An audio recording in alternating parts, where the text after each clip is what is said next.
Bueno, buenos días a todos, bienvenidos sobre todo a la COE y a este acto que organizamos con uno de nuestros socios, con Zoetis, el segundo coloquio One Health, Zoetis COE, sobre mascotas, salud y bienestar. Yo soy Cristina Rivero, dirijo el Departamento de Industria, Energía, Medio Ambiente y Clima, y en el departamento en COE trabajamos en comisiones, ¿no? Yo coordino la Comisión de Desarrollo Sostenible, pero también la Comisión de Sanidad. Y bueno, a petición de algunos de nuestros socios, se les ocurrió que sería una buena cosa montar un grupo de trabajo mixto entre la gente de medio ambiente y la gente de la Comisión de Sanidad para tratar el tema One Health, ¿no? Que la verdad que tengo que decir que se ha acogido con mucha ilusión. Estamos empezando la andadura del grupo. Tuvimos una primera reunión que contamos también con Israel, que tenemos la suerte de tenerle aquí con nosotros, luego os lo presentaré. Y bueno, nos hemos marcado una serie de objetivos en este grupo One Health que os los voy a contar, ¿no? Son 5 objetivos: analizar y emprender iniciativas para potenciar el desarrollo de políticas One Health en la toma de decisiones estratégicas del país y en el desarrollo de normativas, con un enfoque holístico e integrador de la salud ambiental, humana y animal. Reforzar la interlocución con la Administración y formular propuestas que ayuden a impulsar y a implementar efectivamente el trabajo One Health, sobre todo en prevención en salud pública como medida estratégica de protección de la economía y el empleo, ¿no? Tenemos muy claro todos, y además hemos tenido un experimento en vivo con la pandemia de cómo hay que enfocar los temas holísticamente y cómo tienen un impacto directo en nuestra economía, en el empleo y en las empresas, ¿no? Y queremos un poco aportar la parte de las empresas en toda este área. Impulsar la construcción de una red de colaboración público-privada para la prevención de enfermedades emergentes, concienciación, colaboración con otras entidades y divulgación del papel de las empresas en el concepto One Health, e identificar reformas clave y prioritarias en la legislación, analizar y aportar soluciones en la tramitación de la legislación relacionada con One Health. Yo vengo ahora de la Cumbre del Clima en Egipto. Yo me he dedicado toda la vida a políticas climáticas, y lo que está cada vez más claro es que el papel de la ciencia ya no es cuestionable. Yo creo que ya, gracias a Dios, hemos avanzado después de muchos años con tiras y aflojas y para adelante y para atrás. Ya todo el mundo da por sentado que el papel de la ciencia es fundamental, y el papel de las empresas también, ¿no? Lo que estamos viendo, desde luego, en las negociaciones de cambio climático es que las empresas van muy por delante de muchos gobiernos. Entonces, en este ámbito de One Health, que por otra parte está directamente relacionado con el cambio climático, ahora viene la cumbre de biodiversidad en unos días, y las sinergias cambio climático, naturaleza, están también potenciándose cada vez más. Entonces, bueno, yo creo que este tema One Health, como os digo, lo hemos cogido con mucha ilusión, y creemos que tiene un recorrido muy grande en el que las empresas tienen que ser también protagonistas. Y bueno, yo no me voy a enrollar más. Voy a dar la palabra en primer lugar a Diego García, director general y vicepresidente senior de Zoetis Europa del Sur, y luego a mi derecha a Sergio García Torres, director general de los derechos de los animales del Ministerio de Derechos Sociales y Agenda 2030. Muchísimas gracias, Sergio, por estar con nosotros, y Diego, tú eres el anfitrión y tienes la palabra. Bueno, pues muchas gracias. Se me va a olvidar el botoncito rojo. Muchas gracias, Cristina. Bueno, en primer lugar, buenos días a todos y gracias por asistir, y a Sergio y a Cristina otra vez, a este segundo encuentro One Health, coorganizado por Zoetis y la COE, y el tema que tenemos hoy, que es mascotas, salud y bienestar. El lema de nuestra compañía, que es cuidar del mundo y de las personas a través de la innovación en salud y el bienestar animal, es en sí mismo, como sabemos, una declaración de intenciones, un compromiso por impulsar la innovación y el conocimiento y la divulgación de todas las temáticas de One Health, más allá de los sectores nativos de salud.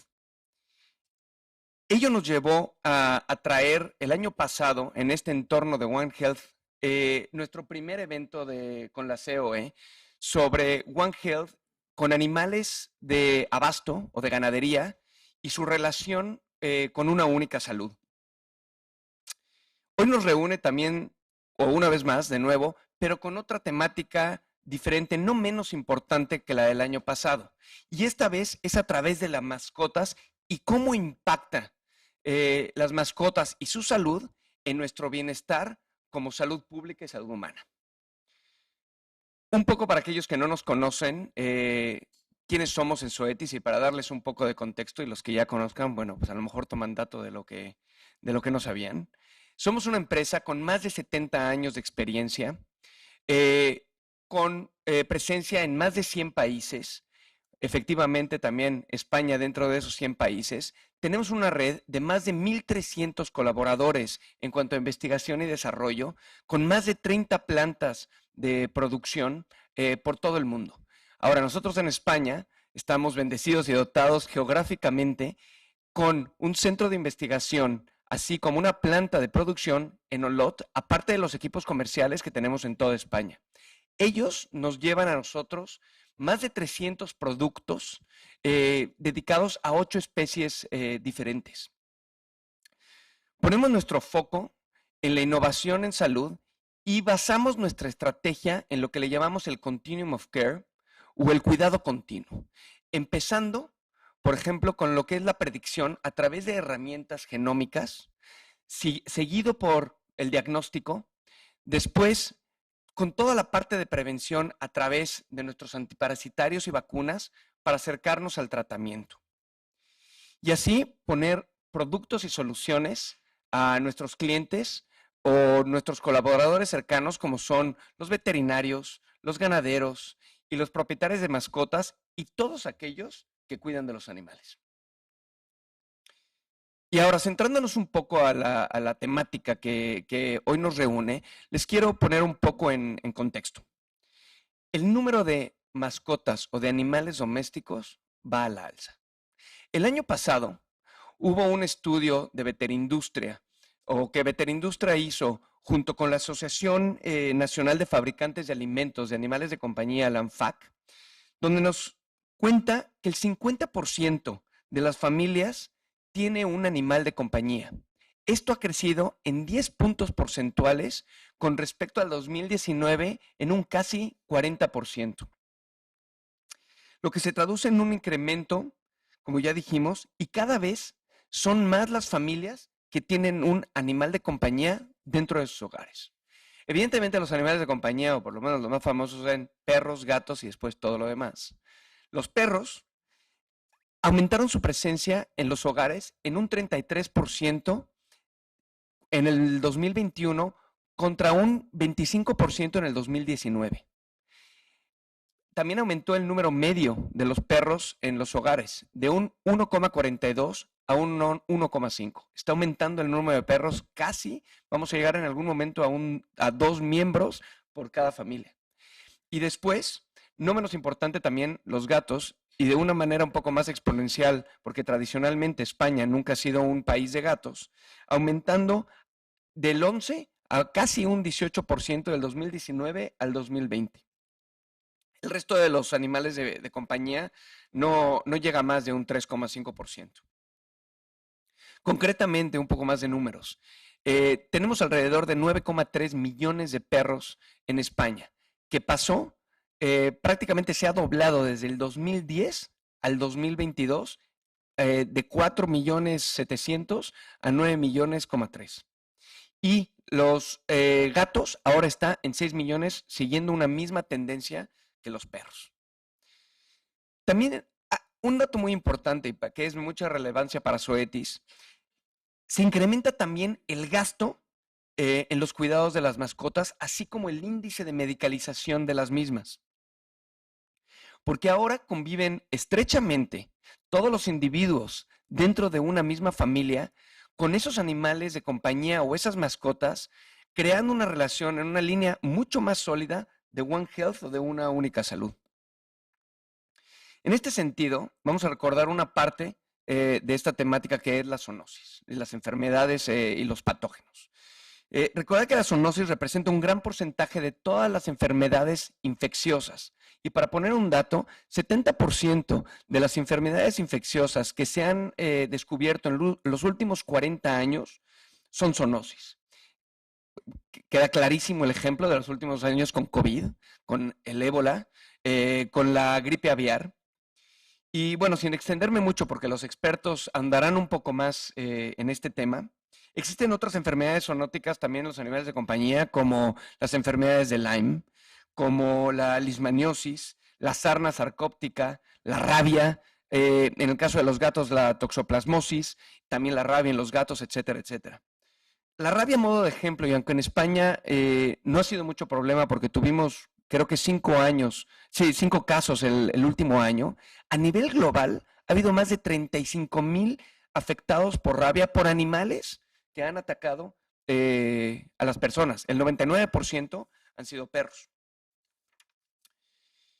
Y es aquí donde Zoetis entra en gran medida para esos planes de prevención y de vacunación, desparasitación y demás, y cómo nosotros hemos traído innovación al mercado y juega un papel fundamental en el mantenimiento de la prevención de estas enfermedades. Y cómo nosotros podemos ofrecer esa ayuda a los veterinarios y a todas aquellas personas que cuidan de los animales, trayendo mejores e innovadores productos y servicios. Ese es desde el punto de vista de las enfermedades. Hay otra parte que es la aportación de las mascotas a la salud mental y a la salud emocional o a la parte emocional de las personas. A mí me parece muy interesante también el valor que juegan las mascotas en esa parte emocional y mental. La pandemia, por ejemplo, lo ha dejado muy claro. En el 2019 y 2021, otra vez un poco de datos, en 2 años aumentó tanto en perros como en gatos en un 38% el número. Si recuerdan, hablé de 9 millones que se había doblado del 2010 a 2022. En 2 años se aumentó prácticamente un 40% en ambos. Por ejemplo, el número de perros fue de 6,3 a los 9 millones que hablábamos antes, y los gatos de 4 a 6 millones. Muchos son los dueños de las mascotas que ven o han visto los impactos de las mascotas en la familia. Y por ejemplo, hubo un estudio del American Pet Product Association que se llevó a cabo durante COVID que dejó claro 4 puntos fundamentales. El primero, el 72% de los propietarios de mascotas encuestados reconoce haber pasado tiempo con sus mascotas para eliminar el estrés y la tensión a causa del COVID. Por otro lado, hasta un 38% declara haber hecho más ejercicio con sus mascotas que lo que hacía antes de COVID. Otro 38% de personas declara tener la intención de tener otra mascota en su hogar para que le haga compañía a la primera que ya tenía o que adoptó durante COVID mientras ahora regresamos a trabajar. Y un dato que a mí me pareció muy, muy curioso y muy simpático. Hasta el 44% afirmó que prefería compartir el confinamiento con su mascota que con su pareja.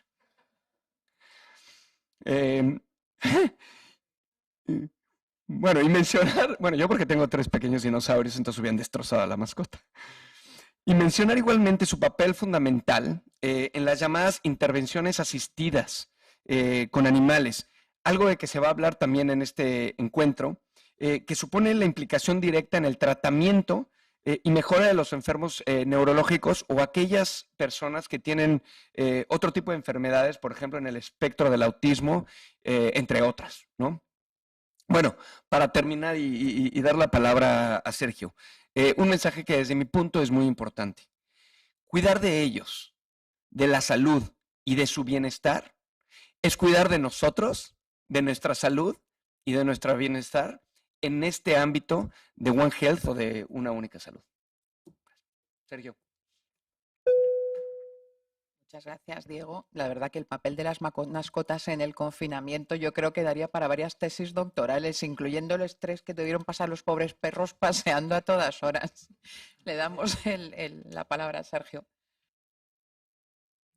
Muchas gracias. Bueno, en primer lugar, muchas gracias por invitarnos a participar en este en este espacio que, sin lugar a dudas, creo que puede ser muy interesante para valorar también la parte que tiene que ver con el desarrollo normativo que desde el Gobierno estamos realizando en el marco de la protección de los animales de compañía. Has dado, Diego, datos muy interesantes, y yo voy a complementarlos con algunos otros, con esa visión de la administración. Planteabas, por ejemplo, que el 50% de las familias tienen animales de compañía, y has dado un dato del número de animales de compañía que existe en nuestro país, ¿no? Que está en torno a los 16 millones de animales de compañía. Hay que tener en cuenta, por ejemplo, que en los registros de animales de compañía agrupados en el REIAC, que es una entidad, una asociación que recoge un poco todas las identificaciones mediante microchip de los animales de compañía en nuestro país, no supera los 11 millones de animales. Esto significa que tenemos un déficit muy importante en la identificación de animales de compañía en nuestro país. Esto va directamente enlazado con todo lo que planteabas de la necesidad de la vinculación de la salud de los animales con el One Health, por supuesto, teniendo en cuenta que si un animal no está identificado, supone ya de por sí la valoración de que no va a pasar por todos los tipos de tratamientos veterinarios o por todas las necesidades de salud que ese animal tiene. Con lo cual, lo que desde la Administración en este caso estamos planteando con una serie de desarrollos legislativos, que quiero hacer un muy breve resumen ahora, porque si no me comería todo el tiempo de todos los que vienen ahora. Creo que es importante partir de esa premisa, ¿no? Hablabas del número de animales que tenemos en nuestro país, en torno a los 15 millones, 14, 15 millones de animales en nuestro país, pero hay que añadir un dato también que tiene que ver con el número de animales que se abandonan en nuestro país. Esto va asociado también, en el marco del One Health, a que los animales que se abandonan muchas veces, y según los datos que tenemos, tiene mucho que ver con la imposibilidad de las familias que lo tienen para poder asumir ciertas garantías en cuanto al cuidado de estos animales, con lo cual asociamos también este número de animales que se pueden abandonar a un déficit en el cuidado necesario de dichos animales por situaciones muchas veces sobrevenidas que tienen que ver con el momento económico que podemos estar viviendo, como ha pasado durante la pandemia, que sí que es cierto que se han adoptado y se han comprado y se han adquirido muchos animales por parte de muchas familias, también el número de animales que se han abandonado se ha multiplicado. El número se ha potenciado hasta llegar a unas cifras en torno a los 300.000 animales abandonados al año en nuestro país. Ese es un poco el eje fundamental que marca el desarrollo legislativo del Gobierno y del departamento en el que yo estoy, que represento, que tiene que ver con establecer un marco normativo estándar, o por lo menos con cierta espacio de homogeneidad en todo el territorio del país, porque ahora mismo, como bien sabéis, tenemos 17 normativas autonómicas que regulan la protección de los animales, incluso en lo que tiene que ver con situaciones bastante esenciales e importantes, como puede ser la vacunación de la rabia. No es igual y no es homogéneo en todo el territorio nacional. Tiende normalmente en las zonas del norte a no ser obligatoria la vacuna de la rabia anualmente, y en zonas del sur, por ejemplo en Andalucía, donde sí que son mucho más rigurosos, quizá por el contacto con el país del sur, que tiene un índice de rabia mucho más alto que el que podamos nosotros tener. Esa es una de las cuestiones que con el propio sector, con los propios colectivos veterinarios, trabajamos para poder establecer ese marco homogéneo en cuanto a lo que tiene que ver con la salud de los animales. Hablabais de la pandemia y de lo que supuso la incorporación de los animales a la vida de mucha gente y el bien que ha supuesto para ello. Desde el Gobierno también se tuvo que tener una rápida movilización en cuanto al desarrollo normativo. Bien sabéis que la pandemia supuso el ser muy ágil a la hora de desarrollar normas, sobre todo lo que tenían que ver con la restricción de las libertades personales que hubo durante un tiempo, que también implicó a los animales de compañía. Era imposible, no se planteó la necesidad de que las personas pudieran salir a la calle con sus perros en un primer momento para poder pasearlos. Al igual que, por ejemplo, las colonias felinas de gatos que hay en muchas de nuestras ciudades, estaba imposibilitado a la gente que las alimentaba a diario el poder salir, ¿no? Y ahí hicimos un desarrollo normativo rápido para que se pudiera garantizar esa necesidad que era el salir a pasear, que como bien has dicho, Cristina, en muchos casos llegó a prácticamente perros salir, vamos, más de lo que habían salido en toda su vida muchas veces, por la necesidad que tenía la gente de ver el cielo, ¿no? A partir de ahí, el desarrollo normativo evolucionó y eran varias cuestiones que teníamos planteadas dentro del acuerdo de gobierno, y el primero es establecer a los animales como seres dotados de sensibilidad. Creo que la modificación del Código Civil en esa materia es un primer paso que ya nos marcaba la normativa europea que debíamos hacer, y pasaron de ser seres, objetos, cosas, desde el punto de vista de la regulación civil, a seres dotados de sensibilidad. A partir de ahí se planteó una serie de desarrollos normativos que tienen que ver con cuestiones que ahora mismo están debatiéndose y trabajándose en el Congreso de los Diputados, como son la Ley de Protección, Derechos y Bienestar de los Animales y la modificación del Código Penal en materia de maltrato animal. Seguramente, además, estas normas, y tiene mucho que ver además con el fondo del encuentro de hoy, los animales de compañía son un tema y un debate que prácticamente participa toda la sociedad, no como en otros, quizá en otros temas y en otros asuntos. Todo el mundo tiene opinión y eso está muy bien, y todo el mundo participa. De hecho, las últimas encuestas que nosotros tenemos sobre derechos animales y protección animal nos arrojaron una serie de datos que eran bastante clarificadores sobre la opinión que tiene la ciudadanía de la necesidad de derechos animales, de implementar mecanismos de protección hacia los animales y de la propia participación de la ciudadanía en estos temas, ¿no? Y lo podemos ver, como os decía, en todas las televisiones. Creo que a veces salgo yo más que algunos ministros, por lo noticiario que puede ser todo lo que tiene que ver con protección y derechos de los animales. Esto tiene que ver a una de las modificaciones que se está trabajando ahora, que es la modificación del Código Penal, en la que, bueno, seguramente habéis visto que se han hecho unos paralelismos de que planteamos que el maltratar a un animal sea más grave que maltratar a una persona, pero bueno, yo creo que en cuanto la gente se lea el texto entenderá que no es así, al igual que la Ley de Protección, Derechos y Bienestar de los Animales, que durante muchos meses también se han planteado muchas cuestiones y muchos debates, que creo que estos espacios también son buenos para que podamos poner en negro sobre blanco lo que significa la protección de este tipo de animales y la necesidad, yo creo, pues en este caso refrendada por lo que entiendo yo que es una mayoría de la ciudadanía, de establecer mecanismos de protección para los animales. Soy muy breve, acabo ya, porque si no puedo estar aquí, como os decía, desarrollando la idea.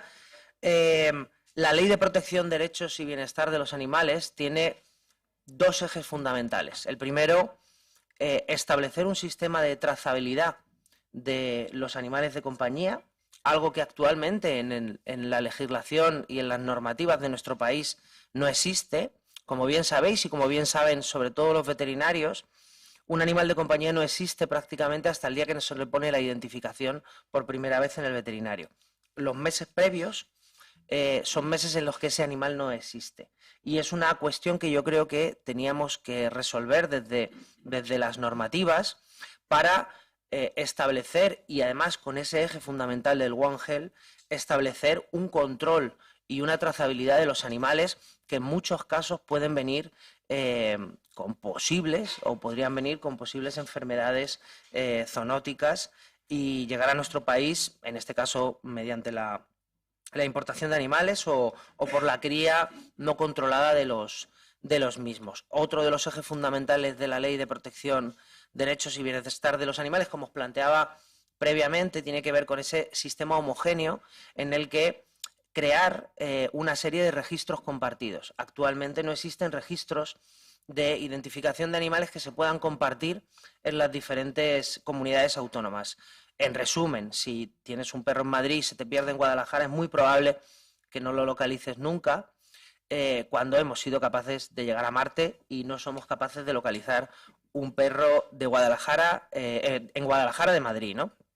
Este sistema compartido de registros no solo incluye el registro compartido de los registros autonómicos de animales de compañía, sino también registro de personas que realicen la actividad de la cría, registros de núcleos zoológicos, registros de entidades de protección animal, para que todo el entramado o toda la relación, tanto de empresas como de sociedad civil que trabajan y que participan en la protección de derechos de los animales o que manipulan y tienen animales, pueda conocerse por parte de la administración, las diferentes administraciones, y así poder establecer regulaciones y mecanismos para garantizar, en primer lugar, la salud y bienestar de estos animales y, en segundo lugar, por supuesto, la salud y el bienestar de las personas. No me extiendo mucho más, tengo muchas ganas de escuchar a los ponentes que vienen ahora. Agradeceros este espacio donde poder participar y poder aprender, que sin lugar a dudas en este tiempo que llevamos en la Dirección General de Derechos de los Animales desarrollando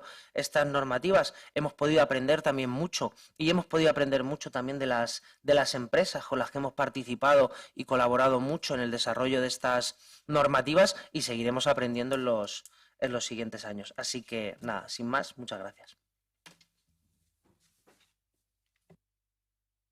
Pues muchas gracias a ti, Sergio, por venir hoy y por este ofrecimiento que nos haces, porque, bueno, como os decía antes, uno de nuestros ejes de actuación, ¿no?, es proporcionar a la Administración.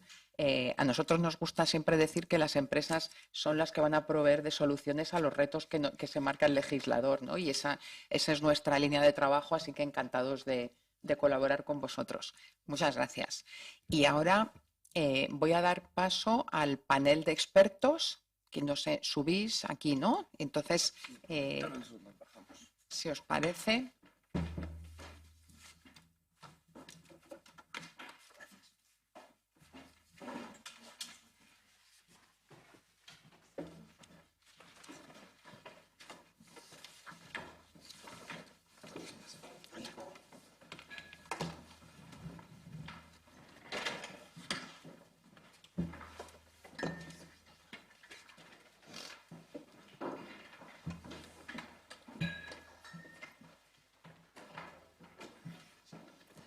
Bueno, pues os voy a presentar primero a los componentes de este panel, y luego lo que voy a hacer es daros una ronda de intervención primera para que expongáis lo que a vosotros os parezca, y luego ya abriremos un coloquio con la gente que tenemos online y también aquí presencialmente y entre nosotros. A mi derecha tenemos a Israel Cruz. Israel es director del Departamento de Salud Internacional, la Escuela Nacional de Sanidad del Instituto de Salud Carlos III. Alfredo Fernández es el director de Relaciones Institucionales de IVC Evidencia. Mercedes Mourinho es la directora de Investigación y Enfermedades Emergentes de Zoetis Manufacturing and Research de España. Begoña Morenza, directora general de Yaracán y experta en intervenciones asistidas con animales. Y Delia Saleno, presidenta de la Confederación Empresarial Veterinaria Española. Si os parece, os voy a dar la palabra, el orden de intervención en este mismo orden, si os va bien. Entonces, Israel, tú eres el primero. Bueno, gracias a todos por venir. Bueno, pues muchas gracias, Cristina, y muchas gracias también a COE y a Zoetis por invitarme a participar en este coloquio, que la verdad que está en línea sigue una línea muy interesante, ¿no?, de actividades que estáis organizando. Y bueno, yo creo que mi parte era quizá un poco comentar sobre la importancia del concepto de One Health cuando hablamos de enfermedades emergentes, quizá para centrarnos una cifra que sería interesante recordar, es que hasta el 70% de las enfermedades que llamamos emergentes y que afectan a las personas, que afectan a los humanos, tienen un origen zoonótico. Esto quiere decir que vienen de los animales. Esa cifra tampoco nos debería sorprender, porque hasta el 60%, ya un 10% menos, de los patógenos propios de los humanos tienen un origen zoonótico, o son zoonóticos o han tenido un origen zoonótico. Y bueno, esto finalmente ocurre porque no debemos olvidar que en el fondo somos animales, llevamos compartiendo ecosistema con animales millones de años, ¿no? Desde los ancestros del género Homo, y además de una manera mucho menos aséptica que actualmente. Nuestra interacción con los animales ha permitido este salto de patógenos de unos a otros, ¿no? ¿Qué va a hacer ahora a lo mejor en este contexto, ¿no? que tenga más recorrido las infecciones que pasan de los animales a las personas? Pues por una parte estamos en un contexto en que hay una muy elevada densidad de población, lo que hace que, bueno, en cuanto haya un evento de transmisión se pueda propagar a más individuos, y además esta capacidad que tenemos de recorrer el globo de manera prácticamente instantánea, ¿no? De manera que un evento de transmisión en un lugar puede pasar rápidamente a otra parte del mundo.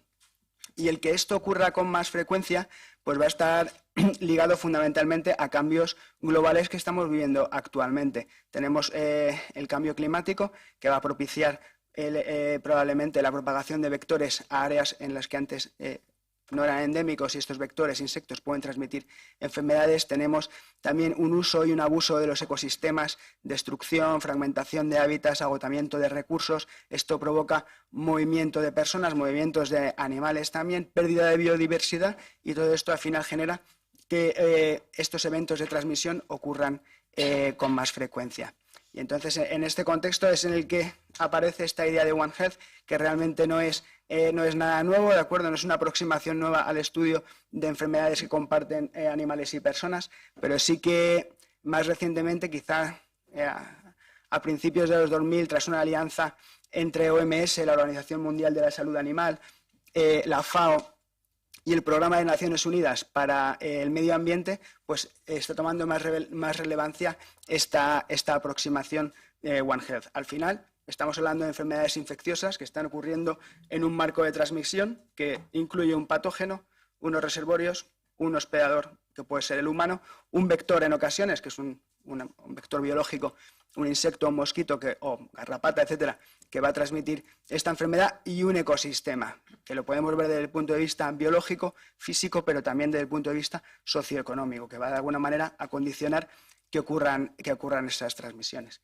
Si nos centramos, si queréis, un poco más en el ámbito de las mascotas, a mí me gustaría recordar una cosa que has comentado, Diego, y es sobre enfermedades de las mascotas o relacionadas con mascotas, animales cercanos y las personas, sería la rabia, ¿no? Has hablado de decenas de miles de casos de rabia, pero realmente hay hasta decenas de millones de personas que han tenido que recibir profilaxis posexposición, vacuna posexposición para la rabia. La mayoría de los casos de rabia actualmente no están en nuestro medio, no están en nuestro contexto, ocurren en África, ocurren en Asia, afectan fundamentalmente a niños, como has comentado, y tienen una carga global económica de unos 9.000 millones de dólares. Esto, para que nos hagamos una idea de una enfermedad que para nosotros no es desconocida, ¿no? Pero no es, digamos, algo que nos llame mucho la atención, el impacto que tiene a nivel global.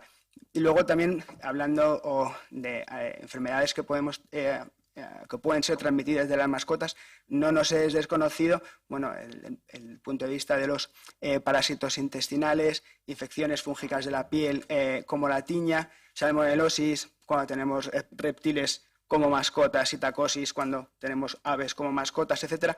Pero en el fondo, en nuestro contexto, todo esto con un poco de sentido común, prácticas básicas de higiene, manejo correcto de los animales y visita al veterinario, es algo que más o menos controlamos. Entonces, en este contexto quizá no es tan problemático. Sí que hay otros aspectos en los que las mascotas pueden jugar papeles en la transmisión de enfermedades emergentes, y probablemente estáis todos al tanto de la pandemia que estamos, o la gran epidemia global de monkeypox, de viruela símica. Bueno, pues la primera vez que hubo un brote de cierta envergadura fuera de África, que es, digamos, el contexto en el que se transmite esta enfermedad, fue en Estados Unidos a principios del año 2000, y las mascotas estuvieron implicadas, ¿no? Hubo un fenómeno en el que se importaron, un proceso en el que se importaron una serie de roedores, digamos, de Ghana. Estos roedores llegaron infectados a un lugar en el que había otras mascotas para la venta.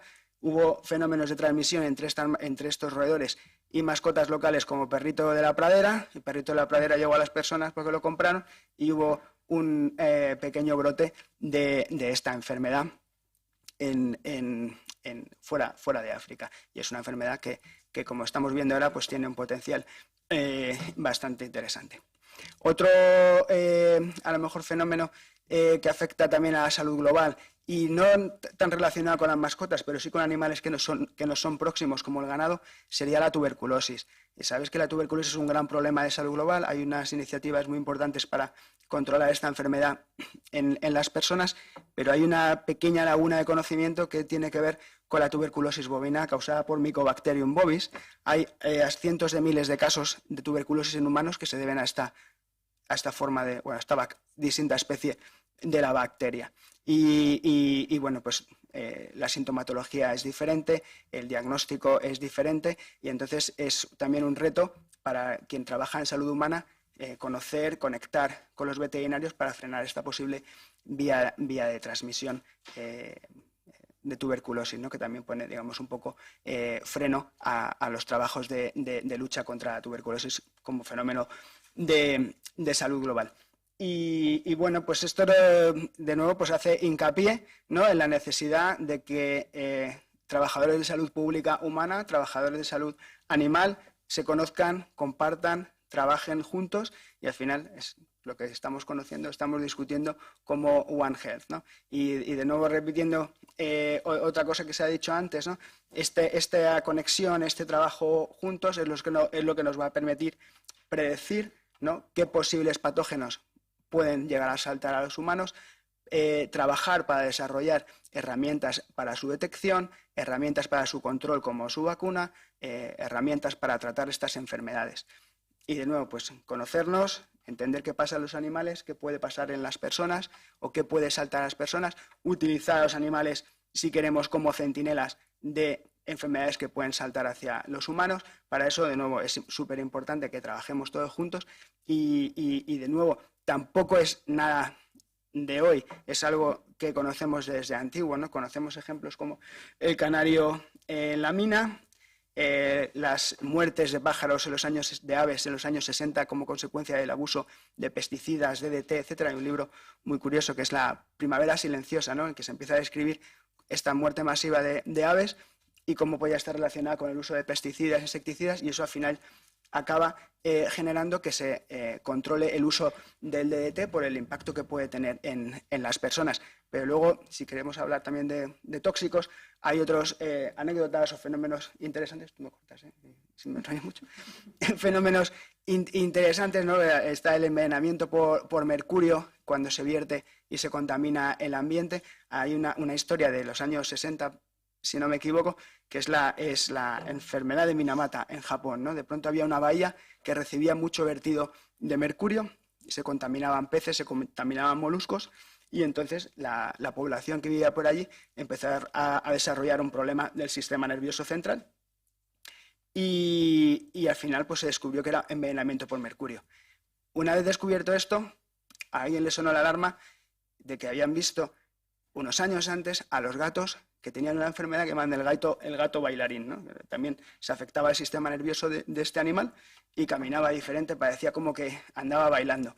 Y de pronto, pues este gato, si lo hubiésemos sabido antes, si hubiésemos conectado antes, habríamos sido capaces de predecir que había envenenamiento por mercurio y que esto podía también pasar en las personas y haber frenado ese problema con antelación. Otros ejemplos, si queréis, por ejemplo, en el caso del anthrax, hablando de ganado, ¿no? Hay epidemias de anthrax en ganado que inmediatamente después causan problemas en la población. Actualmente en Sudán del Sur está habiendo casos importantes de anthrax en humanos que han estado precedidos por una epidemia o epizootia de anthrax en ganado, o la vigilancia que se está haciendo conjuntamente para la fiebre del virus, causada por el virus del Nilo Occidental. Igual lo más conocido de todo esto es el fenómeno que ocurrió en Nueva York, cuando empezó a haber una muerte importante de aves y posteriormente empezaron los casos de West Nile en personas. Bueno, pues actualmente sí que se está trabajando mucho en monitorizar todo esto en animales y en aves para ver cómo puede saltar a las personas. Pues de nuevo, no sé, incidir en la necesidad y en la importancia de que hablemos, de que nos conectemos, de que identifiquemos las barreras que están fallando, las cosas que están fallando para que no podamos hablar el mismo idioma los que trabajamos en salud pública y en salud humana, que existen las barreras que están impidiendo logros, pero que también existen ejemplos muy bonitos y muy buenos de trabajo conjunto y de esta aplicación One Health desde muy antiguo, ¿no? Muchas gracias, Israel. Alfredo. Buenos días a todos. Gracias por vuestra presencia aquí. Gracias, Cristina, por tu presentación. Gracias a la organización, a la COE, por invitarme. Gracias, Diego García, como máximo responsable de Zoetis, también por invitarme a este evento. Y, por supuesto, don Sergio García, absolutamente agradecido de que el director general de una dirección general, valga la redundancia, tan emblemática para un veterinario como es la de Derechos de los Animales, esté hoy aquí presente compartiendo esta jornada con nosotros. Muchísimas gracias a todos por vuestra presencia. Antes de comenzar a dar mi opinión sobre el concepto One Health, que es el motivo por el cual me habéis invitado a este evento, me gustaría hacer una breve presentación de lo que es mi compañía, de lo que es IBC Evidencia y UC Evidencia. Deciros que es la empresa o una de las empresas más importantes de Europa, del mundo, en prestación de servicios veterinarios de animales de compañía y en general de animales domésticos. Me gustaría daros algunos datos que seguramente harán más gráfico cuál es el ámbito de actividad que nosotros nos dedicamos habitualmente. Para que lo entendáis, somos más de 30.000 empleados en esta compañía a nivel global. En España ya superamos los 3.000 empleados. De esos 30.000, más de 2.500 son veterinarios, más de 10.500 son enfermeras y enfermeros, de lo cual estamos muy orgullosos porque no solo incluimos en nuestros principios elementos básicos que todo el mundo participa, sino que desarrollamos nuevas actividades y nuevos ámbitos de dedicación, extendiendo la responsabilidad de la salud y el bienestar de los animales. Disponemos de más de 8.000 centros, 200 hospitales de referencia, que son verdaderos elementos para la sanidad y el bienestar de los animales. Y bueno, pues estos son algunos de los datos que podrían ayudaros a entender en la compañía en la cual desarrollo mi actividad profesional. A mí me gustaría, en una jornada como la de hoy, dar un enfoque un poquito más especial.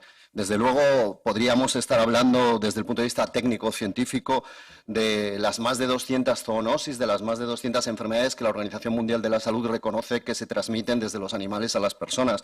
Y algunas de ellas, os digo, desde mi ejercicio profesional, más de 30 años al frente de servicios veterinarios en Madrid, como la rabia, la leishmaniosis, la filariosis, la erliquiosis, la anaplasmosis, las sarnas, las toxoplasmosis, coccidiosis, giardiosis, leptospirosis, bordeteliosis, infestaciones por garrapatas, pulgas, ascaridiosis, tenias, etcétera, y seguiría dando un impresionante número de términos que quizás para los que no seáis profesionales serían complejos de entender.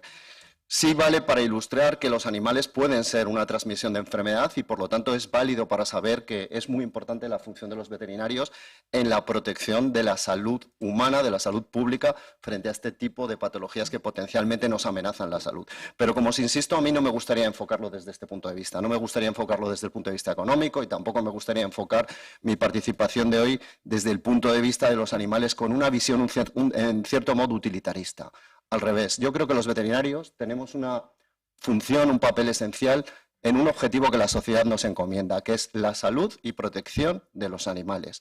Y esa debe ser nuestro papel fundamental. Nuestra sociedad ya tiene otros especialistas en otros ámbitos, en otras áreas, para conjugar cuál es ese interés global para la sociedad. Por lo tanto, lo primero que me gustaría reivindicar a mí aquí es que los veterinarios jugamos un papel esencial en la salud y protección de los animales, que debe ser nuestro objeto de atención fundamental, prioritario.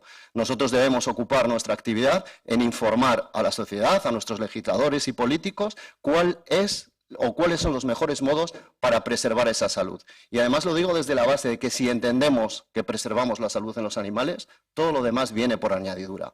Todo lo demás que hemos hablado, los ahorros económicos, la gestión económica de recursos, la identificación de posibles elementos centinelas de patologías, la prevención de las enfermedades será un elemento adicional que aparecerá. Por lo tanto, creo que los veterinarios debemos reivindicar este papel esencial, la salud y protección de los animales como elemento fundamental de nuestro desarrollo, sobre cualquier otro concepto.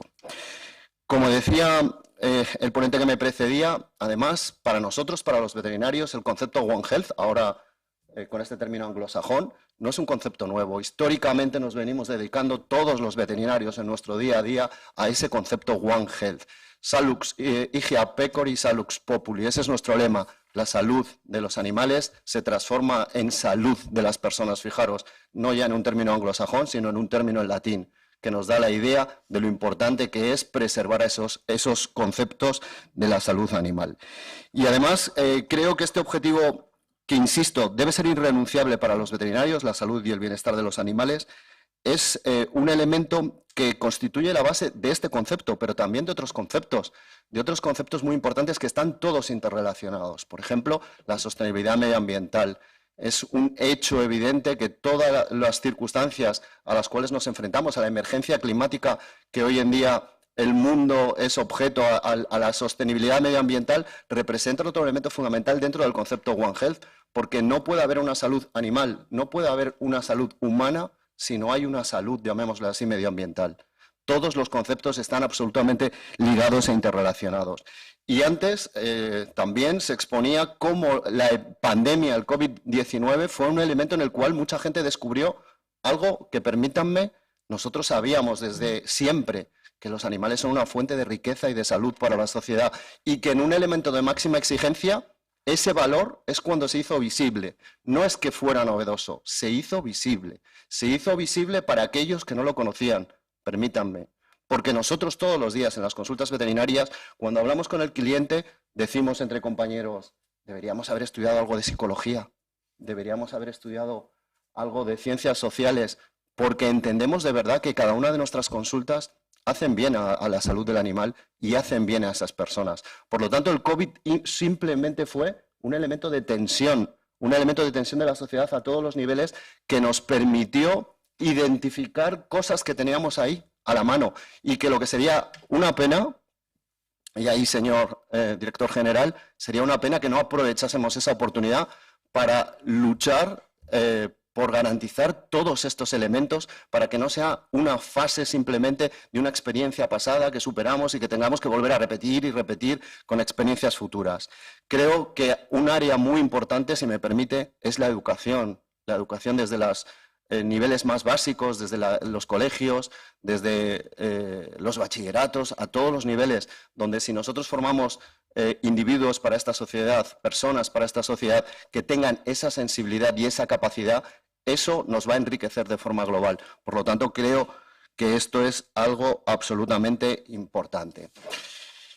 Y porque me tengo que ajustar a esos minutos que me habéis dado, y no quiero concluir sin decirlo, los veterinarios creo que somos, y permítanme presumir, creo que somos la profesión más importante desde el punto de vista de la sanidad. Y somos la más importante, y lo digo de verdad, porque tenemos una visión global, porque estamos en ese centro estratégico de la salud pública, de la salud de los animales, de la protección medioambiental, que ninguna otra profesión, ninguna otra tiene, por desgracia para ellos, por ventaja para nosotros. Creo que somos una profesión que debemos reivindicarnos, no quiero hacer victimismo, creo que los veterinarios debemos exigir a nuestra sociedad que nos use, que nos pida, que nos reclame, y creo que tenemos que demostrarles nuestra valía a ese nivel. Para concluir, me gustaría anticiparles que trabajamos a todos los niveles y también en la sostenibilidad medioambiental.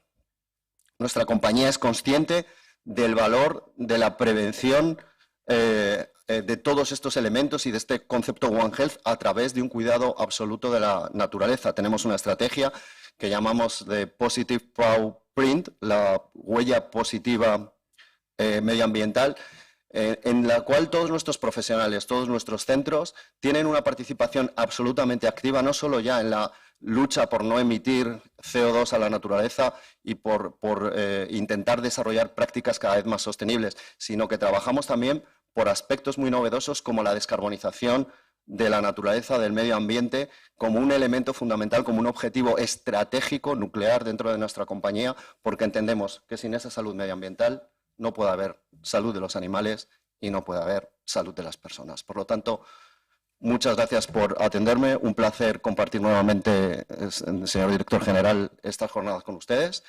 Y bueno, quedo a su disposición para las preguntas que sean precisas. Muchas gracias. Pues muchas gracias, Alfredo, y le doy la palabra ahora a Mercedes. Buenos días. Gracias por esta invitación y hoy como representante de Zoetis, después de la introducción que ha hecho Diego sobre nuestra compañía y en la que habéis oído nuestro lema, que es que cuidamos del bienestar de las personas a través de la salud y el bienestar de los animales, me gustaría profundizar y daros algunos ejemplos concretos de cómo Zoetis contribuye en este sentido también dentro del enfoque de One Health a este objetivo de la salud y el bienestar de las personas y de los animales. Yo me focalizaré en vacunas porque es el área en el que yo trabajo, en el Departamento de Investigación de Zoetis en España, que está en Olot, en la provincia de Gerona. Entonces, el primer ejemplo tiene que ver con nuestro programa específico para desarrollo de enfermedades emergentes. Tenemos un programa que tiene como objetivo proporcionar soluciones para nuestros clientes luchando contra enfermedades emergentes y para eso creamos un centro que denominamos Centro de Enfermedades Emergentes y Transfronterizas, que tiene como objetivo, como decía, pues, luchar contra estas enfermedades. Este centro coordina diferentes actividades necesarias para luchar contra las enfermedades emergentes, combinando nuestras capacidades internas con colaboraciones externas. Nuestro objetivo es conocer rápidamente lo que ocurre en el campo y poder así solventar y mitigar el impacto que tienen las enfermedades emergentes y ayudar a los gobiernos también a prevenir, para poder luchar contra que estas infecciones se propaguen, ¿no? Tenemos una larga historia en investigación en I+D de vacunas contra enfermedades emergentes y me gustaría daros algunos ejemplos, como por ejemplo ha sido el desarrollo de vacunas contra la gripe aviar, la gripe canina, la gripe también porcina en diferentes especies. En caballos hemos desarrollado vacunas contra el virus Hendra, contra el virus de la fiebre del Valle del Nilo Occidental, vacunas también contra la especie porcina, contra la peste porcina clásica, un sinfín de ejemplos, solo por mencionar algunos. Y como bien comentaban antes tanto Diego como Israel, el 70% de las enfermedades son zoonosis. Y cuando hablamos de zoonosis y de uno de los ejemplos más recientes, todos pensamos en el COVID, ¿no? en la COVID-19. Y me gustaría comentar pues, qué hizo Zoetis dentro de este programa de enfermedades emergentes. La pandemia enseguida nos activó y lo primero que hicimos fue desarrollar unas técnicas diagnósticas basadas en la detección del genoma vírico. Inicialmente lo validamos para perros y gatos, y lo validamos, lo transferimos a nuestros laboratorios de referencia para poder ponerlo al servicio de nuestros clientes para poder hacer el diagnóstico en nuestras mascotas. A mediados de 2020 se empezaron a detectar casos en animales de compañía, perros y gatos mayoritariamente, y entonces Zoetis decidió poner a la tecnología de las cuales ya disponía, de los conocimientos que ya disponía por otros coronavirus, para hacer una vacuna inicialmente pensada para perros y gatos. Como creo que todos sabéis, el virus COVID tiene unas proteínas de la superficie que se llaman unas espículas, que son unos muy buenos candidatos para desarrollar vacunas y se desarrolló una vacuna basada en este antígeno, la proteína S, adyuvantada. Inicialmente hicimos pruebas de eficacia y seguridad basada en respuesta serológica en perros y gatos y conforme fueron pasando los meses vimos que la epidemia en perros y gatos no parecía ir mucho más allá, pero se empezaron a conocer casos en bisones y entonces hicimos también las pruebas necesarias para demostrar la eficacia y la seguridad de la vacuna que habíamos desarrollado en esta especie.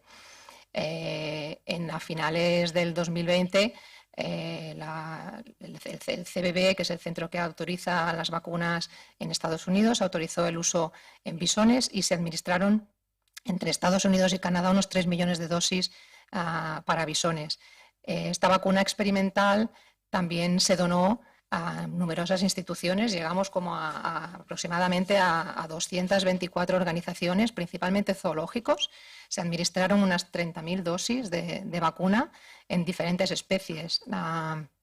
inicialmente primates, grandes primates como gorilas, también felinos. Ya sabéis que las especies felinas estaban bastante afectadas por la COVID-19. Se administró a tigres, leones, leopardos y muchas de otras especies, incluso cosas que pueden resultar curiosas como cérvidos o hipopótamos, ¿no?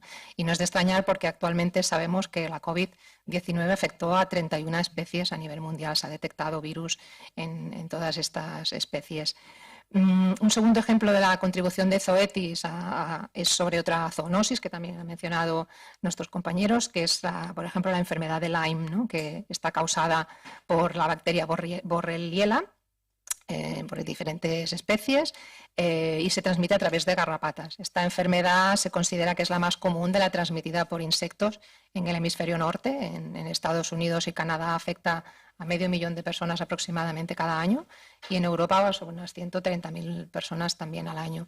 Entonces es muy importante en el concepto de One Health una vacuna para humanos. De hecho, Pfizer está trabajando anunció hace poco, a finales de verano, que entraba en estudios de fase clínica, en fase 3, para el desarrollo de una vacuna humana. Es la única vacuna humana que está en fase clínica. Pero en veterinaria estamos más avanzados en este sentido porque ya disponemos de vacunas para los perros, que es otro de los huéspedes, un claro ejemplo de zoonosis que ya hemos mencionado anteriormente. Existen vacunas basadas en bacterinas que tienen algunos problemas de reactividad y vacunas subunidades que son muy limitadas a tipos muy específicos. Y Zoetis ha desarrollado una vacuna muy innovadora. Es la primera vacuna recombinante que se considera multivalente, que puede proteger contra diferentes tipos. Se basa en la presencia de la vacuna de 2 proteínas, una de la superficie de la fase de la espiroqueta que se encuentra en perros, en la garrapata, que es la proteína A, y otra basada en la proteína C, que es la que se encuentra en la fase de infección en humanos. La novedad es que esta segunda vacuna, la proteína C, esta segunda proteína, la proteína C, es una vacuna recombinante que se ha construido genéticamente cogiendo fragmentos de diferentes tipos, de diferentes especies que se encuentran en las garrapatas, que pueden transmitir diferentes tipos al mismo tiempo, y de esta manera, con esta aproximación de vacuna de segunda generación innovadora, pues Zoetis ayuda a una protección mucho más amplia contra diferentes tipos de esta enfermedad. Y finalmente me gustaría hablar también de nuestra contribución al Plan Estratégico Global contra la Rabia, que también nuestros compañeros han comentado, que tiene como lema 0 en 2030. Tiene como objetivo acabar con las muertes relacionadas con la rabia originadas por mordiscos de perros. Y la Organización Mundial de la Salud para este objetivo creó una herramienta que es el Banco de Vacuna de la Rabia. Este banco de vacuna tiene el lema de vacunando perros hoy para salvar vidas humanas mañana, y para ello, desde su creación desde el 2012, ha estado distribuyendo aproximadamente 3 millones de dosis cada año. Estamos muy orgullosos de poder decir que Zoetis ha sido designada como proveedor de este banco de vacuna durante 5 años, hasta 2025. Y de esta manera podremos contribuir significativamente a eliminar la enfermedad humana parándola en su origen. Aquí la importancia de la One Health en este caso, ¿no? Parando la rabia en concreto. Nuestros compañeros han dado algunos datos. Se estima que se muere una persona cada 15 minutos. Ya han comentado nuestros compañeros que la mayoría son niños, más del 95% de los casos causados por mordiscos de perros, con lo cual esperamos de esta manera contribuir a la erradicación de esta enfermedad. Y con esto también, para no superar mucho el tiempo, y simplemente era para profundizar un poco en algún ejemplo en concreto de cómo Zoetis contribuye a la salud humana a través del cuidado y el bienestar de la salud animal también. Muchas gracias. Muchas gracias, Mercedes. Le doy la palabra ahora a Begoña. Me he acordado del micro. Hola, buenos días. Antes de nada, agradecer la invitación y la oportunidad de poder participar en este coloquio, y a todos mis compañeros deciros que es un orgullo compartir este espacio con vosotros. Nosotros pertenecemos a Yaracan, es una empresa socialmente responsable dedicada a las intervenciones asistidas con animales, y el objetivo de Yaracan es trasladar los beneficios que aportan, en nuestro caso sobre todo los perros, aunque también trabajamos con gatos, a distintos entornos, ¿no? Sobre todo entornos terapéuticos, entornos educativos y entornos hospitalarios, para ser un recurso de apoyo para otros profesionales y contribuir a la mejora de la calidad de vida de las personas a las que asistimos. Claro, para nosotros el área veterinaria es fundamental y todo el apoyo y es verdad que estoy totalmente de acuerdo, ¿no? Para mí, tanto Zoetis como todo el área veterinaria siempre ha sido equipos de personas que cuidan a los animales que cuidan de las personas, y mucho más en nuestro caso. Es esencial que por querer ir a ayudar a otros seres humanos a nivel emocional, a nivel, bueno, en muchas de las áreas, nunca perjudiquemos por el estado de la salud animal de los perros que asisten a las sesiones, ¿no? Los perros llegan a un lugar donde no llegan las personas. Cuando trabajamos en hospitales, en centros de discapacidad, en colegios, sobre todo en el área de educación especial, aparecen en un lugar donde no se les espera. Pero da igual que trabajemos con parálisis cerebral, con niños con autismo, con enfermedad mental crónica, con depresión, con niños en neurología pediátrica, como estamos ahora en el 12 de octubre, todos entienden que el perro ni les juzga, ni les critica, ni diagnostica, ni siente lástima por el ser humano que tienen delante. Simplemente los perros de intervención, los perros de terapia se centran en la persona y no en sus problemas, y la relación es muy cercana y muy honesta. A partir de ahí, algo súper importante y maravilloso, y tuve la suerte de descubrirlo de muy pequeña, es que gracias tanto en el entorno doméstico como en el entorno de trabajo en distintas instituciones, cuanto más contacto y más calidad en la relación hay con un animal de compañía, que en este caso los perros de terapia son animales de compañía que además tienen una labor social de trabajo, cuanto más contacto hay, más se producen cambios internos en la persona, como segregación de oxitocina, endorfinas, reducción del ritmo cardíaco, de la presión arterial, de los niveles de cortisol en sangre y, por supuesto, entonces contribuimos a reducir los niveles de estrés. Y ya no solamente es todo lo que nos puedan hacer sentir, sino lo que también nosotros les hacemos sentir a ellos. Los últimos estudios demuestran que también ellos experimentan estos cambios a nivel interno, con lo cual somos especies que nos hacemos sentir bien. Y es una de las justificaciones por las que llevamos tantísimos años de relación entre nosotros, y porque realmente si la relación es de calidad, insisto en ese término, hay un beneficio mutuo. Nosotros lo que hacemos es trasladar esta calidad en la intervención en entornos donde nos encontramos con personas en un estado de vulnerabilidad temporal o pasajero, pero muchas veces a nivel físico, a nivel emocional, a nivel psicológico, y donde es fundamental intervenir con perros profesionales. Poco a poco la persona se va pues relajando, obviamente disminuye el estrés, disminuye su aislamiento, se incrementa la intención de comunicación o la comunicación entre las personas a las que asistimos, y sobre todo la expresión de sentimientos, y se facilita la fluidez emocional. Y ese es el área por la que entra el perro a trabajar. Cuando vamos con ellos, entramos por el área emocional de la persona. Tenemos casos en los que nada más entrar, a nosotros no, pero a los perros les dicen, no te conozco de nada, pero ya te quiero. Y hay una relación de aceptación mutua desde el primer minuto. Con lo cual, gracias a que se facilita esta fluidez emocional y que acaban queriendo hacer por los perros lo que no harían incluso por ellos mismos, podemos ser ese recurso de apoyo para otros profesionales para trabajar en áreas para la evolución de esa persona, ya sea el área comunicativa, el área cognitiva, el área más social o más psicomotriz o de orientación, en el área que se necesite. Con lo cual es un poco las claves de por qué funcionan las intervenciones asistidas con animales. Es al final trasladar estos beneficios que todos podemos vislumbrar cuando convivimos con un animal de compañía en casa a un entorno diferente, donde encontramos a una serie de personas que en muchos casos no tienen la oportunidad de disfrutar de ellas. Y como ese complemento a nivel emocional para llevarles más allá.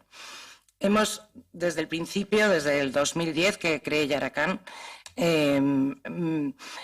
no quería que solamente dependiera de lo que yo podía o en el equipo podíamos percibir en las sesiones a nivel de observación. Necesitaba datos empíricos, necesitaba estudios, los que venían pues desde el 1944 que existe en Estados Unidos esta disciplina profesional, venían de muy lejos y queríamos estudios en España. Con lo cual, lo primero que hice fue proponerlo en hospitales. En el hospital de Torrejón de Ardoz, inicialmente, pues la reacción de los distintos especialistas médicos fue de sorpresa, ¿no? ¿Cómo a mí me va a ayudar un perro? Por ejemplo, en psiquiatría, con la doctora Elena Díaz Moreno, con mis pacientes psiquiátricos. Es que no lo termino de ver y mira que soy segunda MIR de mi promoción en España, pero yo lo entendía perfectamente. Simplemente pedí la oportunidad de poder demostrar que tenía sentido. Bueno, hicimos estudios en neurología con Alzheimer y demencias, con niños con déficit de atención, hiperactividad, y en este caso del que vengo a hablar, por no extenderme mucho, es del que hicimos con mayores con depresión involutiva. Estamos hablando de personas con depresiones y con síntomas de depresión de más de 20 años de duración, muy medicados a todos los niveles y con gran interferencia en sus actividades básicas de la vida diaria, que ya no eran capaces de vivir por sí mismos en sus hogares, sino que tenían que vivir incluso con familiares. Y la doctora Elena Díaz Moreno, la jefa de psiquiatría del Hospital de Torrejón, dio la oportunidad de ponerlo en marcha y eligió un grupo de 8 mayores de una edad media de 71 años y estuvimos interviniendo para este proyecto piloto 6 semanas simplemente, luego duró hasta el 2019, bueno, hasta que empezó el COVID. Pero realmente este estudio se centró en 10 sesiones realizadas durante 6 semanas. ¿Y por qué 10 sesiones? Porque empezamos una vez a la semana para evitar habituación al estímulo. Porque sí que es verdad que la visita de los perros se convierte en un gran estímulo que provoca motivación. Si estuviera de continuo, pues hay habituación al estímulo y no contamos con ese efecto. Fue tan beneficioso para este grupo de mayores que solo salía de casa para venir a las sesiones con los perros, que en la segunda semana decidimos que lo íbamos a poner 2 veces, porque era el único momento en el que abandonaban su hogar. Estamos hablando de pacientes ambulatorios del área de psiquiatría. Bueno, realmente tenía aislamiento social, incluso deterioro a nivel cognitivo y a nivel físico asociados a la depresión. Los resultados, y los voy a más o menos leer porque si no me voy a extender demasiado. Resultados publicados por la especialidad de psiquiatría. Se ha producido una estabilización clínica de la sintomatología depresiva, disminuyendo la ansiedad y la tristeza en todos los casos. Se han mejorado las relaciones interpersonales, reduciendo sentimientos de soledad y aislamiento social, favoreciendo la sociabilidad y las habilidades de comunicación de las personas que han asistido. Se ha aumentado en todos los casos la autoestima y el autoconcepto y se ha reducido los sentimientos de inutilidad en todos los miembros. Se ha mejorado el rendimiento cognitivo de estas personas. A nivel médico también, en un caso se ha retirado por completo la medicación antipsicótica, manteniendo solo pautas con antidepresivos, y en 4 se ha disminuido la dosis de medicación antidepresiva. Al final, algo con lo que no contábamos es que la frecuencia de las citas sucesivas que ellos solicitaban de otras especialidades se había espaciado. Ya no se encontraban mal y no llamaban para pedir cita para otras especialidades porque se encontraban muchísimo mejor. Yo quiero contar un caso en especial en el que una de las mujeres integrantes de este grupo de 8 venía al principio acompañada por un sobrino y por un bastón. Y entonces iba con su bastón y con el sobrino de un brazo. A las 2 semanas ya no venía el sobrino, venía sola ella con el bastón. Y a las 3 semanas ya no venía ni con bastón. Y además su postura corporal era diferente.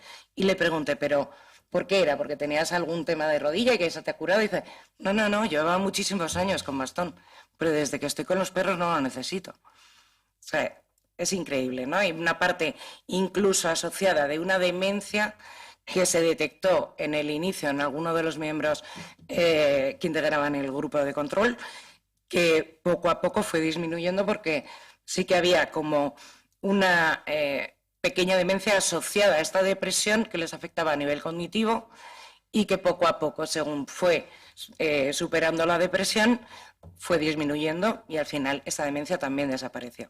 Con lo cual no era nada neurológico, era un tema asociado a esa depresión. Bueno, muy interesante. Podría hablar de todos los estudios y todo lo que se ha conseguido y se sigue trabajando porque es un sector en auge. Por desgracia, aunque yo lleve ya 12 años, no está regulado en España. Poco a poco se van dando esos pasos y es súper importante. También cara al bienestar animal, también a garantizar que los equipos que intervenimos en hospitales, en escuelas, da igual, en el área que sea, obviamente haya un protocolo veterinario que unifique para que jamás por querer ir a ayudar podamos perjudicar a otras personas. Y bueno, pues es un área maravillosa que realmente ayuda. En la pandemia que estábamos hablando, bueno, pues imaginaros, yo decía, hasta aquí ha llegado, ya está, ahora me voy a volver a donde estaba antes, que era el área de telecomunicaciones, porque no podía ir a residencias, no podía ir a colegios, no podía ir a hospitales.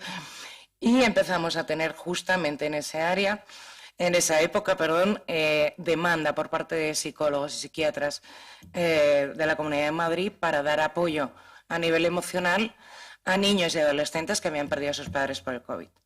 Y también por parte de instituciones públicas para trabajar con mujeres víctimas de violencia de género.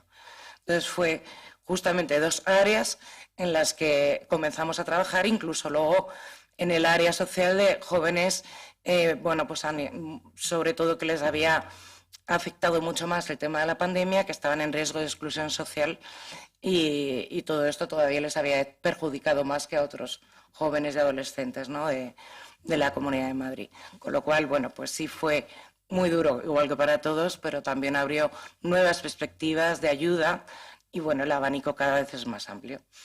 Y simplemente, pues gracias a toda la labor de Zoetis, de veterinarios, porque, por supuesto, nos dais la garantía de que queriendo ayudarlo podamos hacer con la garantía de jamás perjudicar, ¿no? Y gracias por cuidar a los animales que cuidan de las personas.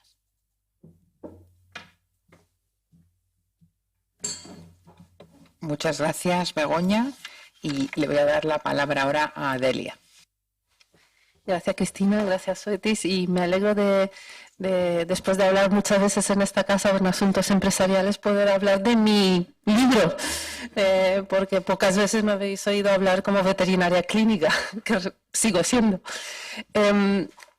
Hablando de animales de compañía, salud y bienestar, se ha hablado mucho de salud y a mí me gustaría hablar más en la parte de bienestar, porque dentro del One Health está el One Welfare, que está dentro de esta paraguas de One Health, que es este bienestar compartido, ¿no? Y con todo lo que hemos escuchado ahora, por los beneficios que hay en esta convivencia, y hay muchísimos estudios hechos y se siguen haciendo, y hay mucho desconocimiento todavía en esta área, pero se han visto muchísimos beneficios en esta convivencia.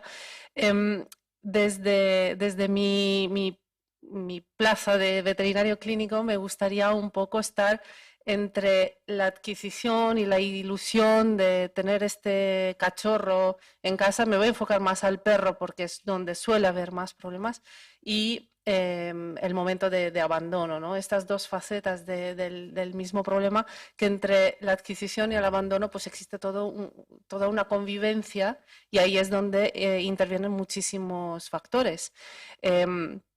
Y a veces son cosas que no pensamos a la hora de adquirir el cachorro o el perro, y claro, cuando llegan al veterinario nos encontramos con esta pareja imperfecta que nosotros vamos a ver que a veces, pues, por haber escogido mal la raza o haberlo adquirido en el sitio que no corresponde o en un estado que no corresponde con el estado de salud mental a lo mejor de la persona que lo adquiere, pues se hace una convivencia complicada. Y voy a dar unos ejemplos. Hubo muchísimos, antes de la entrada de los países del este en la Unión Europea, ha habido muchísimas compras de cachorros y mucho tráfico de cachorros hacia los países occidentales, de estas granjas de cachorros con esta cría a lo bestia, ¿no? Que se vendían perros a granel y perros por internet y de aquella manera. Y además con todo el pack de zoonosis y problemas infecciosas que nos llegaban, pues tenían un problema de desarrollo mental, un problema de estrés en etapas muy tempranas por haber sido destetados en 2, 3, 4 semanas, ya era mucho, pero normalmente 2, 3 semanas de la madre, en etapas tan frágiles, que estos perros después 50% de ellos desarrollaban ansiedad por separación. Claro, convivir con un animal que no lo puedes dejar solo en casa porque llora, ladra, molesta a los vecinos, pues se hace muy difícil. Desgraciadamente en España no tenemos unas estadísticas sobre las causas de abandono. Solo sabemos que hay un número alto, demasiado alto de abandono, pero no tenemos las causas. Pero una parte de las causas son los problemas de convivencia, a veces por comportamientos difíciles de manejar, a veces por desconocimiento de la persona de lo que adquiere, a lo mejor el perro de tamaño que no corresponde, de la raza que no corresponde. El Beagle tenía una idea muy romántica del perro fantástico para niños, pero nadie piensa que el Beagle es un hiperactivo y necesita, vamos, salir horas y horas y horas. Y después, si no se hace esto, hay una convivencia súper difícil. Por lo tanto, yo animo que antes de adquirir un animal, hablar con el veterinario para ver qué es lo que nos conviene más, porque muchas veces incluso escoger la especie adecuada por el estilo de vida que tenemos es una muy buena idea para tener una buena convivencia y realmente tener este beneficio en nuestra salud y también el bienestar del animal que le podemos ofrecer. Después en las consultas veterinarias nos encontramos a veces con bueno, puedo decir anécdotas, pero es que es bastante triste. Hay una estadística en España que 50% de los psiquiatras y los psicólogos a día de hoy recomiendan tener una mascota a las personas que tienen diagnóstico de depresión, justo por todos los beneficios que estábamos escuchando. Pero ahí se queda la prescripción. Coge usted una mascota y claro, se van. Y que dicen, bueno, tal como estoy, pues prefiero rescatar un animal, se van a un refugio, una protectora, y claro, con este estado de ánimo al que van a escoger el más pobrecito de turno. Y claro, ahí, en vez de ser un beneficio en la convivencia, casi siempre se transforma, además de la depresión, añadiendo otro problema mental de fatiga por compasión o de... ahora se me escapa de este problema del cuidador, ¿no? Continuo de problemas de salud y que se está volcando en el cuidado del animal y no sale del veterinario. Y por lo tanto, en vez de ser un beneficio para salir de la depresión, se transforma en un problema más añadido. Siempre he dicho que ¿por qué no hay esta colaboración entre el servicio de psiquiatría y el servicio de veterinaria, en este caso, para escoger el animal que corresponde? Porque cuando un psiquiatra decide mandar una pastillita para curar la depresión, no le dice, váyase usted a la farmacia a escoger la pastilla que más le guste. Pero sí lo hacemos con los animales. Por lo tanto, aquí tiene que haber una prescripción hasta el final de cuál es lo adecuado, porque cuando prescribimos tenemos que tener el contexto no solo de la convivencia, de los hábitos de la persona, de cuánto creemos que pueda ser capaz de cambiar estos hábitos, porque tener un animal realmente para ayudar en la depresión es realmente para ir cambiando estos hábitos, para relacionarse más, porque a través del animal pues la gente se sabe que sale más a la calle, tiene que pasear, se relaciona más con los vecinos, empieza a salir de esta soledad que normalmente rodea un cuadro depresivo. Y claro, todo esto hay que encajarlo bien porque a veces no es solo el cuadro depresivo, sino que es un paciente de otras enfermedades, a lo mejor alérgicas, a lo mejor, pues no sé, una artritis reumatoide que no le permite pasear un pastor alemán, por ejemplo, que a lo mejor es mejor un gatito o un pájaro o lo que sea, por si hay algunas alergias, ¿no? Entonces, claro, a la hora de prescribir, por favor, hagamos esta unión One Health, porque creo que es otro tema para que esta convivencia sea mucho mejor.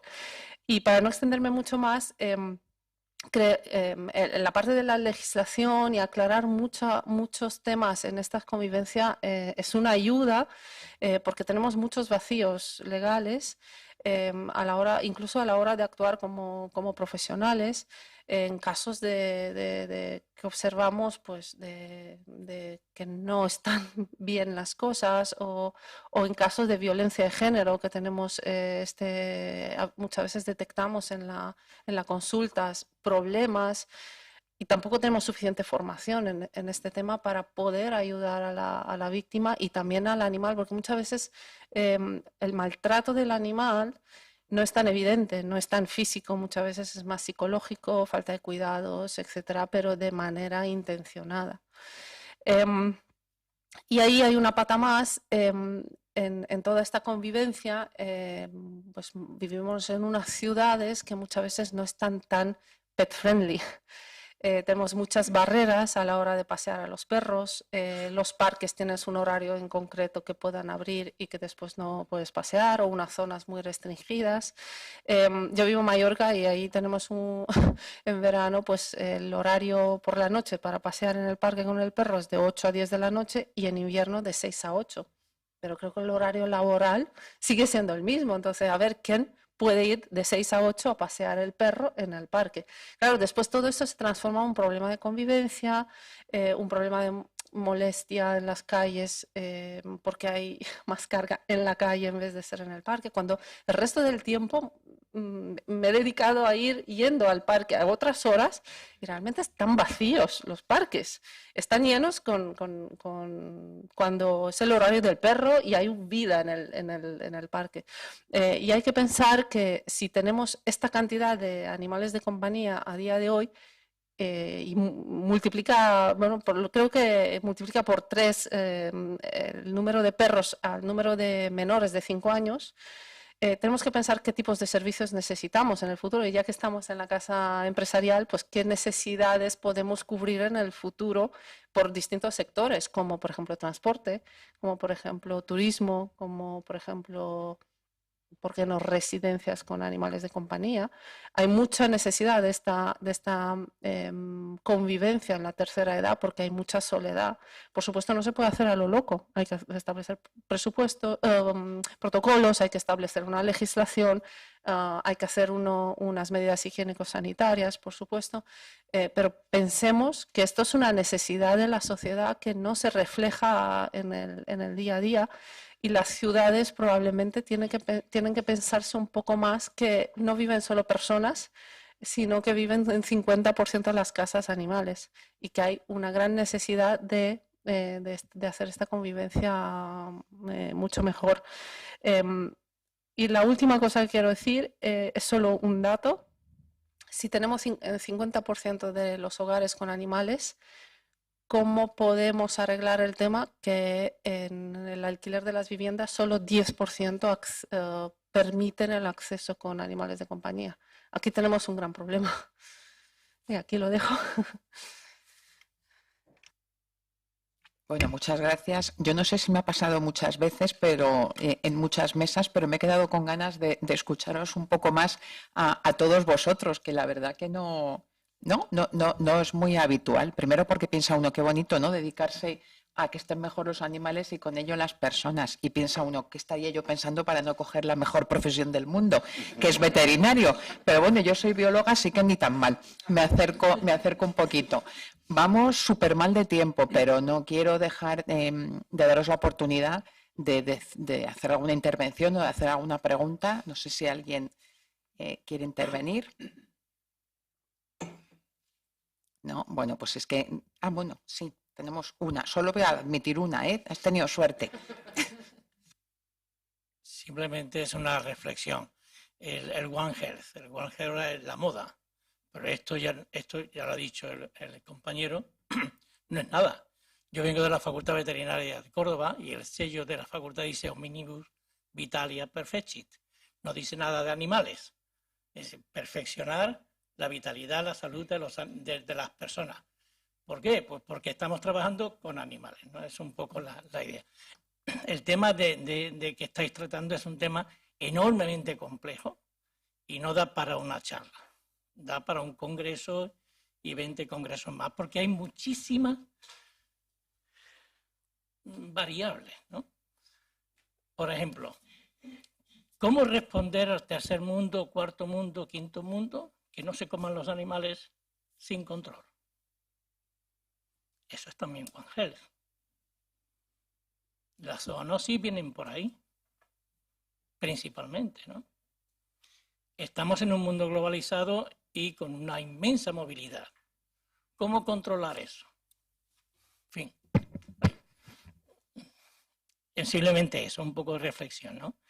Y repetiros que en veterinaria llevamos desde que se creó la veterinaria con los albéitares trabajando con los animales para la salud animal, pero buscando justamente el alimento correcto para los hombres. ¿De acuerdo? Nada de invento. Esto ya está inventado. Es verdad, sí que es verdad que el One Health nos lo han explicado desde Israel todos, ¿no? Es lo primero que nos dijo Israel cuando vino a la primera reunión del grupo One Health, que no os creáis que estáis inventándoos nada. En efecto, que es un concepto y un área de trabajo que tiene mucho tiempo. Pero yo lo que sí que creo que es novedoso es esta nueva forma de trabajar todos juntos, ¿no? Y a lo mejor a eso sí que no estamos todos tan acostumbrados a trabajar. Trabajamos tradicionalmente cada uno en nuestro silo y ahora nos enfrentamos a problemas tan complejos y la conectividad y la cantidad de información que tenemos en el mundo es tan grande que lo que sí yo creo que se ha puesto de manifiesto y es una de las cosas buenas es que tenemos que trabajar todos juntos y que no hay una visión. Hemos empezado descubriendo hace años también que no hay una inteligencia, que hay inteligencias múltiples. Bueno, pues esto de la multidisciplinariedad, y aquí hemos tenido la suerte de que nuestro presidente además lo ha visto claro, cómo hay que cambiar el chip de cómo se trabaja y cómo tenemos que trabajar todos juntos y en alianzas, y eso, para mí eso sí que es lo bonito y lo novedoso, ¿no? De empezar con este tema de One Health, más allá de que sea una moda o no. Bueno, pues nos hemos quedado sin tiempo. Yo dar las gracias a Zoetis, bueno, sobre todo dar las gracias al director general, porque no estamos acostumbrados, tengo que decirle, director, a que se quede un director general con nosotros toda la mañana, así que muchísimas gracias por escucharnos y aquí estamos para lo que os haga falta. Muchas gracias a los ponentes, que de verdad yo creo que ha sido muy, muy interesante, y muchas gracias a todos vosotros por venir a COE y esperamos que nos volvamos a ver muy pronto. Gracias.